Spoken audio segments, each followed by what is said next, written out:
बिहार में शुरू हुआ लैंड सर्वे के पीछे गवर्नमेंट का बेसिक इंटेंशन लैंड डिस्प्यूट को कम करना और लैंड रिकॉर्ड्स को डिजिटलाइज करना है, ताकि गवर्नमेंट प्रॉपर्टी या वैसी प्रॉपर्टी जिसे दबंगई के बल पर ज़बरदस्ती इनक्रॉच कर लिया गया है और उस अनऑथराइज इनक्रॉचमेंट को कब्जे से मुक्त कराकर उसके एक्चुअल मालिक को सौंपा जाना है। साथ ही बेटियों को भी एंसेस्ट्रल प्रॉपर्टी यानी पैतृक संपत्ति में बराबर का हक सुनिश्चित किया जाना इसके पीछे मेन मकसद है।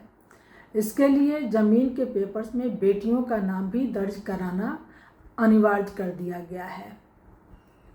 लेकिन इसका मतलब यह नहीं है कि अब यह सर्वे के बाद ही बेटियों का अधिकार सुनिश्चित होगा। हिंदू सक्सेशन एक्ट 1956 और 2005 के संशोधन के बाद से ही बेटियों को पिता की संपत्ति में बेटे के बराबर अधिकार प्राप्त है। यह सर्वे बेटियों के संपत्ति के अधिकार को मजबूत कराने के लिए हो सकता है, ताकि उन्हें उनके कानूनी हक आसानी से मिल सके। सुप्रीम कोर्ट ने बेटियों के पैतृक संपत्ति में अधिकार को लेकर एक बहुत ही अहम फैसला दिया है। कोर्ट ने कहा है कि बेटियों का हक भी बेटों के बराबर है और यह हक 1956 से ही लागू है। जब हिंदू सक्सेशन एक्ट बना था तभी से यह एक्ट लागू है। सुप्रीम कोर्ट के 3 जजों की बेंच ने कहा कि यह फैसला लैंगिक समानता यानी जेंडर इक्वलिटी की दिशा में एक बहुत बड़ा कदम है।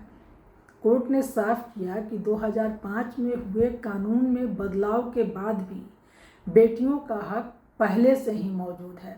इसका मतलब यह है कि बेटियां, चाहे उनका जन्म 2005 से पहले हुआ हो या बाद में, अपने पिता, दादा और परदादा की पैतृक संपत्ति पर दावा कर सकती हैं।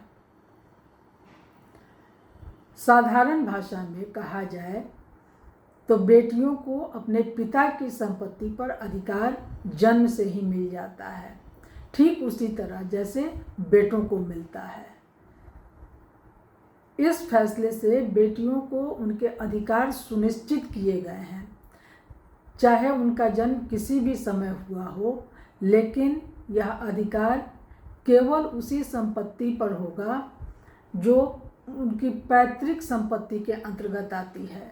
अगर प्रॉपर्टी पिता की सेल्फ एक्वायर्ड प्रॉपर्टी है तो उसका डिस्पोजल उनके फादर की मर्जी से ही होगी।